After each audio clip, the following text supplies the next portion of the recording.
ஒரு முறை காலையில உட்கார்ந்து நல்லா மெடிடேஷன் பண்ணி பிரம்ம முகூர்த்தத்துல ஒரு அன்னைக்கு 3 o'clock எந்திரிச்சிட்டேன். 3:15 உட்கார்ந்துட்டேன். 3:20 உட்கார்ந்து பயிற்சி பண்ணிட்டு இருந்தேன். அப்ப என்ன ஏதுன்னே புரியாத ஒரு சமயத்துல டக்குன்னு ஒரு பெரிய அனுபவம். வான்மார்க்கமாக பறந்து கொண்டிருந்த ஒரு அருளால கீழே இறங்கி வந்து உள்ளுக்குள்ள ஒரு மிகப்பெரிய ஒரு சம்பவத்தை நிகழ்த்துறாரு. கனவு கிடையாது, எனக்கு பொய் சொல்லணும்ன்ற அவசியமும் கிடையாது, எனக்கு அது தேவையும் கிடையாது. இதை சொல்றதுனால என் அக்கௌண்ட்ல ஒரு 2000 எக்ஸ்ட்ரா கிரெடிட் ஆக போறது கிடையாது. Already I'm living my life peacefully and happy.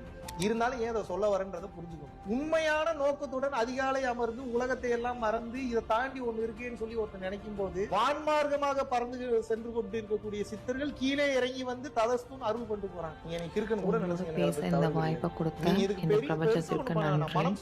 நம்ம இந்த வீடியோல எதை பத்தி பேச போறோம்னா 24 மணி நேரமும் இறைகளோட இருப்பது, தன்மையோட இருப்பது எப்படின்றது.